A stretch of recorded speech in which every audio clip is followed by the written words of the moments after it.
So hey there everybody, and welcome to the third installment of our drone workflow series that we're doing here.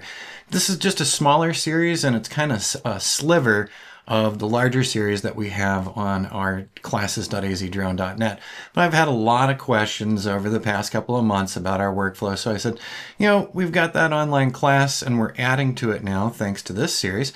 But I thought I'd show you the basics here to get you going and to see if this can help you when you're planning your next drone project, whether it's a construction progression project, a large property for sale, raw land, multifamily homes. You get the idea. There's a lot of places where this particular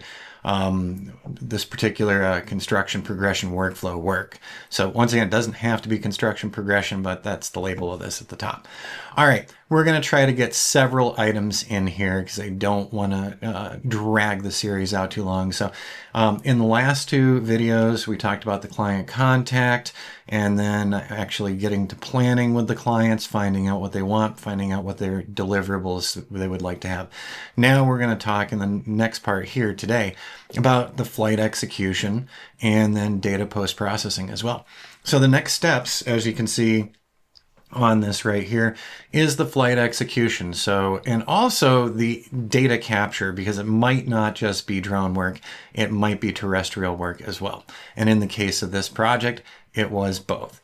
So the flight execution or the data collection, whichever you'd like to call it, what went into this series for this particular build site, the real world build site that we're working with?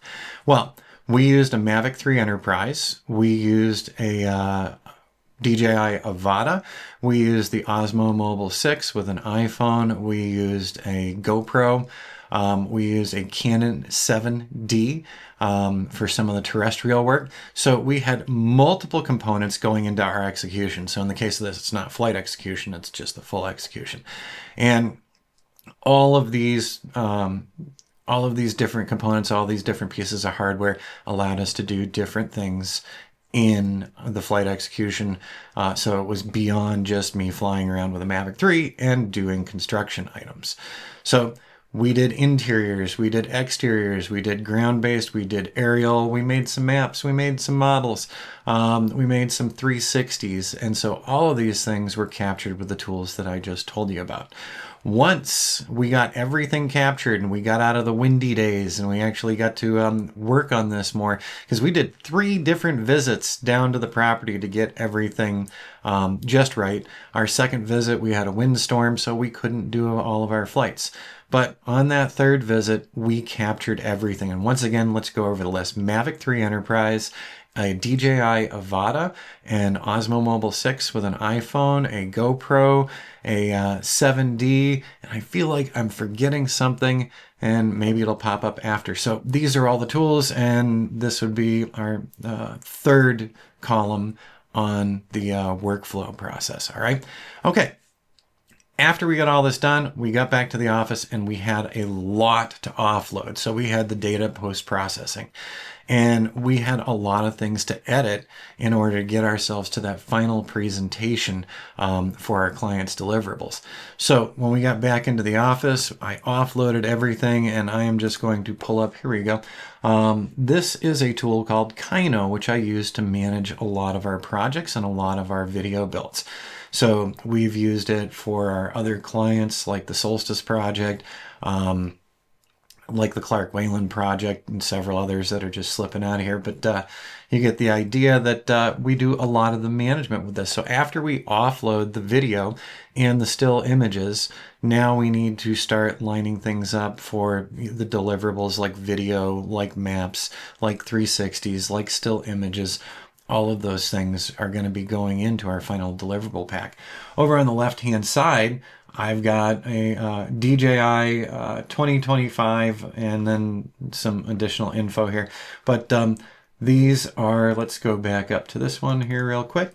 And these particular DJI folders are associated with the Mavic 3 Enterprise. So The Mavic 3 was used not only to map and model, it was also used to capture video and capture stills. So if we go into here in Kino, so this is one of the places that I look when I'm assembling things. So we can I'm just letting Kino run in the background here. So we were just getting started for the morning. We were just checking out a location that the owner had pointed out and said, make sure to capture this as well. It's kind of hidden. So this is the Mavic 3 Enterprise flight, and as you can see, we do have other videos, other flight from it, and so there's that cool aero motor, which is a nice little windmill they have on their property on the windy day that we visited. So I know very quickly all of the components that I want to be assembling. So we've got that Mavic 3, and then let me see down here, we've got a folder called full-size panos where the panoramics go. And then for our flights, May 12th, we used the Avata, and it was a windy day, so I gave myself that note. We used the GoPro for the drive into the property. Jody used her iPhone for a couple of little quick clips. We utilized some more Mavic 3 data on this one, so I created another folder for it with several subfolders, so I know that that's for the next flight. And also the Osmo Mobile, I think it's the Osmo Mobile 6 at this point. And then we also have the Avata involved and the panoramas. Once again, that's the Mavic 3 Enterprise. So we had everything organized in here, and then we started doing what? Well, we started building the videos. So that was one of the biggest things that the clients were very interested in, is the actual video. So I am just looking for good old Final Cut here, and there we are. So we started feeding some of these still images, some of these videos, some of these ground-based videos, aerial videos, and let's see in here. So Final Cut is just opening up, and here we have the time lapse. We had a couple of different ones that we were working with here. So here is one of the videos assembled. So you don't have to use Final Cut, by the way. You can use DaVinci Resolve. You can use Adobe Premiere, and there are several other video editors out there online for you to check out. We're using Final Cut Pro for doing the videos. And, you know, like I said, DaVinci, by the way, is free. So if you're new to this and you're new to doing video editing, DaVinci is a very good place to start. And there's a lot of great information out there for learning how to utilize it. So we have several videos that we actually put together from all of that stuff collected from the drone and the Osmo Mobile and the iPhones and the GoPros. So not only do we have video in here, we also do have still images throughout this as well, just to give you another look around, another way to see the site. But so we created 3 different videos in Final Cut. One 5-minute long video, so that was our longest one, and then a couple shorter videos at the client's request. And so we put all those together in Final Cut as well. We also used Agisoft Metashape for doing an orthomosaic map and a 3D model of the property. So, excuse me, dry throat. So we had to do post-processing with that as well. And just to minimize this and take Final Cut right out of there, let's go ahead back to Kino really quick, because Kino is also holding one other thing for us. There's one more DJI folder that I have here, and this folder contains over 300 images, and those images have been post-processed in Agisoft Metashape. And so we've exported an orthomosaic, digital elevation model, 3D model, and all of this was stored right here, so I can quickly go back into Kino and find the images that were involved in doing the mapping and modeling work. So there we have it. That's most of the software. Also, we did use Lightroom for some image management. We used Photoshop for building some different items in this as well. So in the end, a fair amount of software for video editing, photo editing, mapping and modeling, and a few other little items. Oh yeah, the 360s. So that gets us to a point where we've got all of the components ready to go. And at that point, now it's time to start building or sharing what you captured in your deliverables to the client. So in our case, we actually build custom web pages for the clients, and we actually link all of the different items that we have to put it into a nice and easy package. And let me just there we go. And so in the end, we actually made a custom web page for this.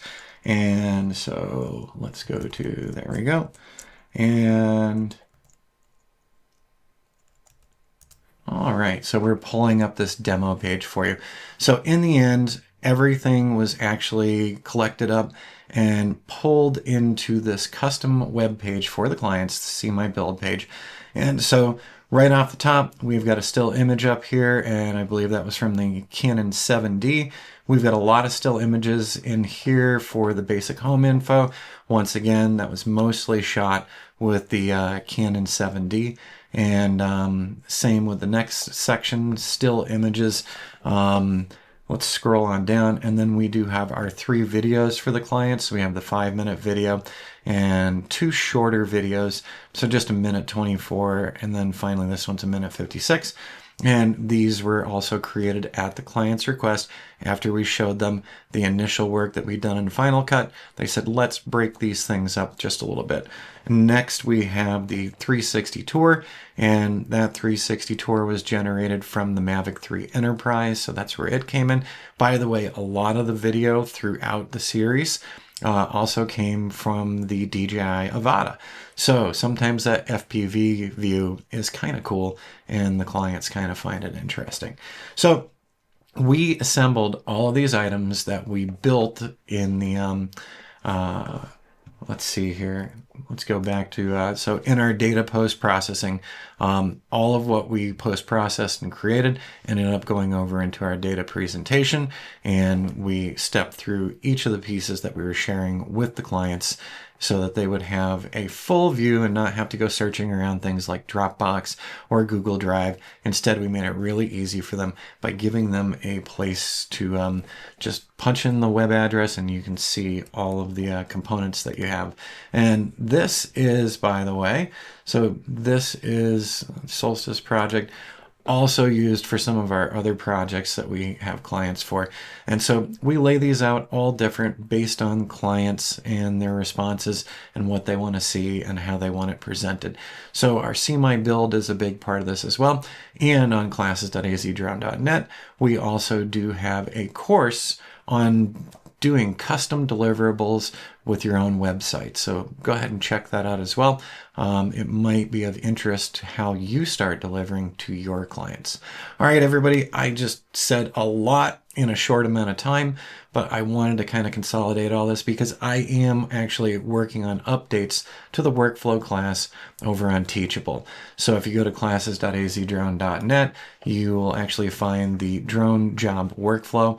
And so this is a class that I put together a couple of years ago, the initial curriculum. But as I've had more questions over the past couple of months from folks, I said, you know what we're going to do is we'll do an add-on here. So the 2025 workflow project. So you've basically seen it all. But if you'd like to go back and also see the work that we've done with previous clients and how those things are assembled, they're also available in that drone job workflow as well. And you can find that once again at classes.azdrone.net.